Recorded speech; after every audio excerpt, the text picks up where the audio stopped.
नमस्कार, सखीच्या स्वयंपाकघरात तुमचं खूप खूप स्वागत। आज आपण बघणार आहोत नाश्त्यासाठी सर्रास बनणारे कांदे पोहे। पोहे सर्वात आधी आपल्याला एका चाळणीमधून चाळून घ्यायचे आहेत, त्यामुळे याच्यामध्ये थोडा जरी चुरा असेल तर तो निघून जाण्यास मदत होते।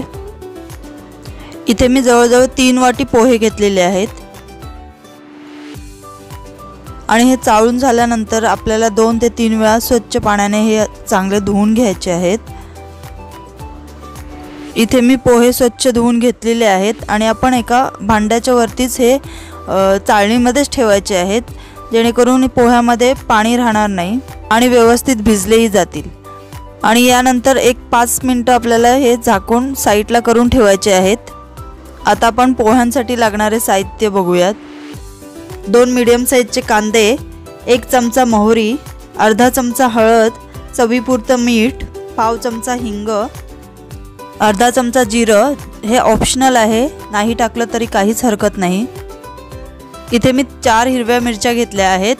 तिखटचं प्रमाण तुम्ही कमी जास्त करू शकता तुमच्या आवडीनुसार। शेंगदाणे अर्धी वाटी घ्यायचे आहेत। पुढे आपल्याला लागणार आहे कोथिंबीर, लिंबू आणि कढीपत्त्याची पाने। चला तर मग काहीच वेळ न घालवता सुरुवात करूया।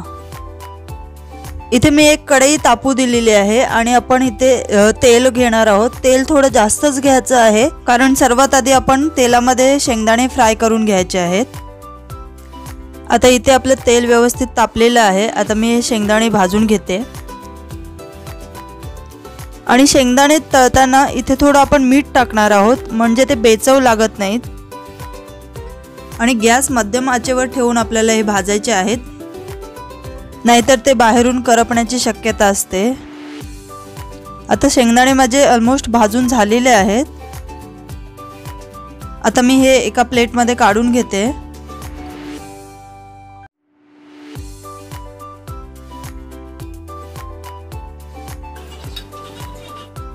तेल तर आपलं ऑलरेडी तापलेलंच आहे। आता हेच तेल आपण फोडणीसाठी वापरणार आहोत। आता यामध्ये घालायचे मोहरी। मोहरी चांगली तडतडू द्यायची आहे। त्यानंतर घालायचं आहे जिरं। त्यानंतर यामध्ये जाणार आहे मिरची। मिरची चांगली भाजू द्यायची आहे।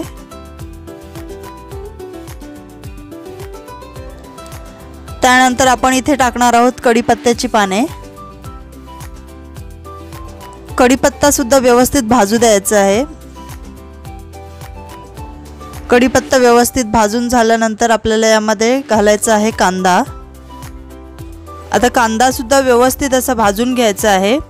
हलकासा तांबूस रंग येईपर्यंत आपल्याला कांदा भाजायचा आहे।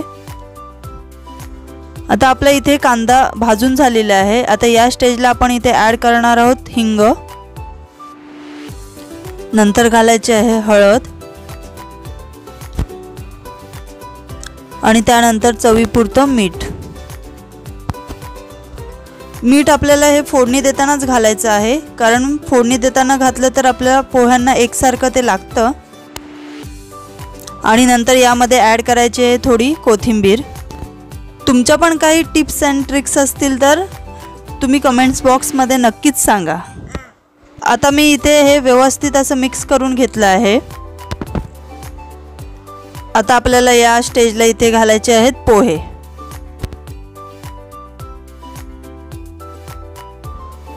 आणि पोहे आपल्याला आता हे हलवून घ्यायचे आहेत। लक्षात ठेवा, पोहे हलवताना आपल्याला हलक्या हाताने हलवायचे आहेत, नाहीतर पोह्यांचे तुकडे होतात। आणि गॅस सुद्धा आपल्याला मध्यम आचेवर ठेवायचा आहे।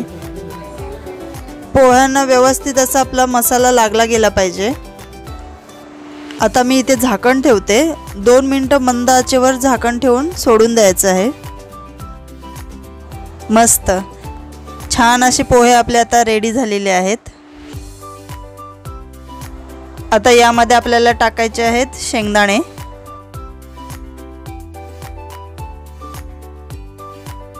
शेंगदाणे टाकून झाल्यानंतर व्यवस्थित हलवून घ्यायचं।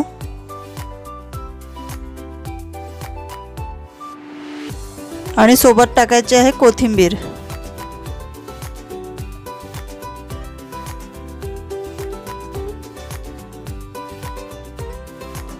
कोथिंबीर टाकल्यानंतर पुन्हा एकदा हलवून घ्यायचं आहे आणि व्यवस्थित मिक्स झाल्यानंतर पुन्हा एकदा आपण याच्यावर झाकण ठेवणार आहोत।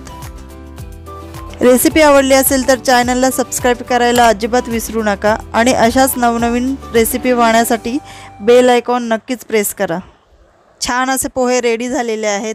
तुम्ही सुद्धा नक्कीच या पद्धतीने करून पहा। व्हिडिओ पाहिल्याबद्दल खूप खूप धन्यवाद।